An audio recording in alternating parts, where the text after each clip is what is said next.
When I come to the Arctic, I see diversity. I see a place that has been touched by humanity in a way that still maintains what it was originally designed for. In the Arctic, I see lands and animals. It makes me feel at home. In the Arctic, I see the vast beauty of our planet. I see the ice. I hear waterfalls and I hear people sharing their culture with me. Very cold, but I feel a good kind of cold. Just going on the shores and just feeling the spirituality and like knowing that, wow, I'm here in the Arctic and how awesome that feels. I feel the wind blowing in my hair, but it's so different than anything I've ever experienced. And it's so much more than what you see in the pictures, and it's so much more than what you can blog about or what you can take a video of. It's what you feel when you're here and the connections you make, both to the land and to the people that are around you. And I think that's what's really amazing about this expedition.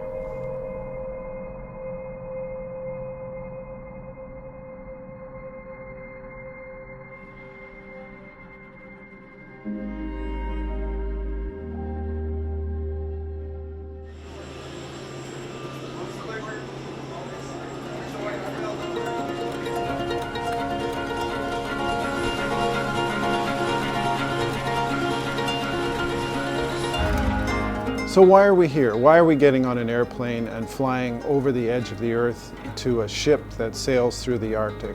If everybody wanted to learn, any student anywhere wanted to learn about the Arctic, they could just Google Arctic. They could Google climate change. They could learn about what's going on in the North, which would be fine, except that we don't act so much on what we know. We act more on what we feel about the world and how the world works. And that creates a very particular type of knowledge.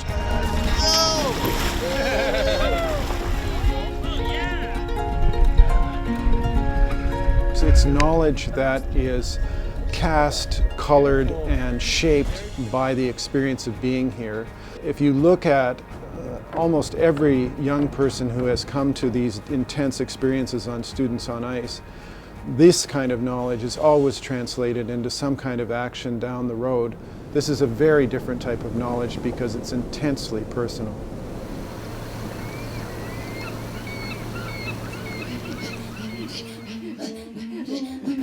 Today, Students on Ice is here in Hebron, Nunavut, which is on the north coast of Labrador, and Hebron is an abandoned community. The Inuit that lived in the area, which were about 60 families, were forced to move south in 1959. Our suicide rates are 10 times the national average, and all Inuit are affected personally and profoundly by this issue.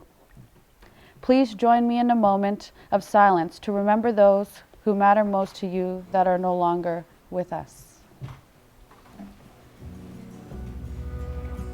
You are this place when I hear the big drum, when raven calls and throat song strum. You are the wind, you are the sky, you are the land. Well, we've just left Hebron in northern Labrador after a pretty special day. We're now heading back north up to Sagluk Fjord, and then it's time to bid farewell to Canada and head across the Davis Strait to Greenland. Up the horizon and into our tired eyes, the spell of night is struck down, our second sight is bleeding out. Hey, can I come and walk you home? I'm not gonna wanna be alone. Beat it up when the sunlight comes. Bleeding cut by the clock on the wall. We've been steaming across Davis Strait in the fog, which has been really kind of special as we move through the mist. And now that we're here in Greenland, it's a great opportunity to stop at places like this colony to get a really up close and intimate exposure to the lives of seabirds.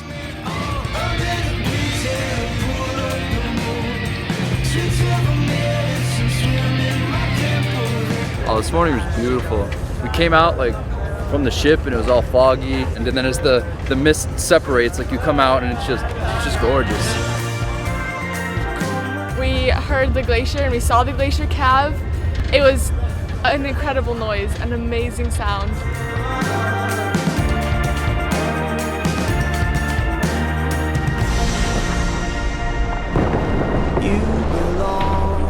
In an Arctic context, marine protected areas are a fairly interesting concept. We're in a time of climate change, and with warming oceans, warming air temperatures, the Arctic is opening up to development. It's opening up to more shipping. Things like spills and noise and disturbance are all increasing. So if we can establish protected areas now, before those problems become very serious, we'll be able to do a better job of protecting biodiversity. Cover your shame with the shield of black. Cover your body with my trembling hand. Have you dancing while I hold them back? Hold back the morning and the cold roomless light. At the afternoon, bury the evening. The boardwalk snaked through like the heather, and it was kind of in a valley, so you couldn't really see this very much. But as you came up, just like the clouds and the ice just like beaming the white, it was like being baptized almost. I'm ready for the green screen to come down. Yeah, I'm ready to just wake up from this dream.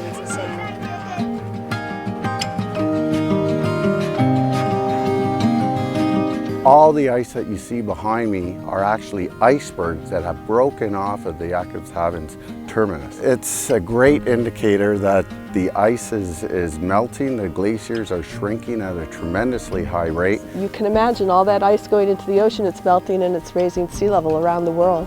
So even though it's this very local climate change, it has global impacts.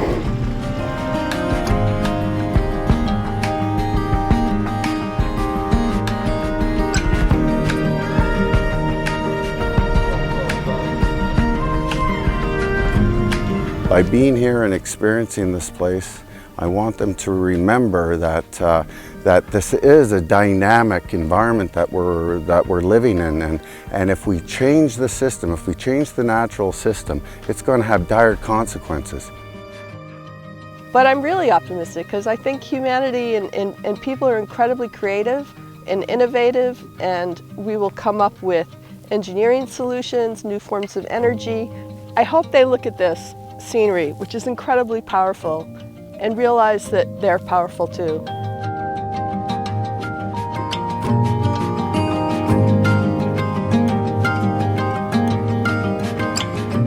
This is really one of those places that I think wakes up something in your brain. I think it just inspires creativity and inspires the imagination. As youth, we only have so much experience in the world.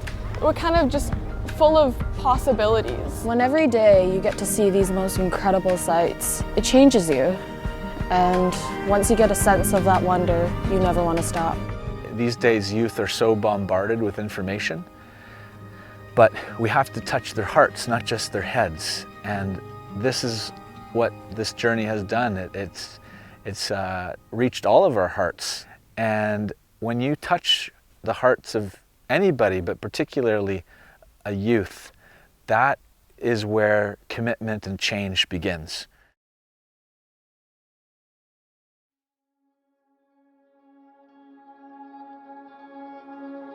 Alors je suis Lisa Dinoki, je viens de France, Menton. Je suis envoyée par la Fondation Albert II. Je m'appelle Marie-Sophie Dancard, je viens de Monaco et mon sponsor c'est la Fondation Prince Albert II de Monaco. C'est assez exceptionnel en fait. Là en ce moment, j'ai l'impression que je suis dans un rêve. Ça n'a pas l'air très réel, on ne réalise pas. Et ça passe tellement vite. Et... On a vu des choses vraiment incroyables qu'on n'a forcément vraiment pas l'habitude de voir. Il y a un mélange de tout, il y a de la terre, il y a de la glace. L'eau est juste magnifique. On a appris beaucoup sur l'Arctique, sur le changement climatique. On a toujours des ateliers intéressants, sur les plantes aussi. Je pense que ça fait beaucoup se remettre en question.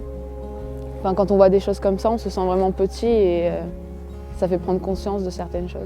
Et puis j'ai appris énormément de choses, en fait, de rencontrer tous ces gens, principalement des éducateurs qui ont vécu des choses incroyables. Ça donne envie de vivre une vie incroyable aussi. Et je me dis que cette expédition, c'est que le début de l'aventure.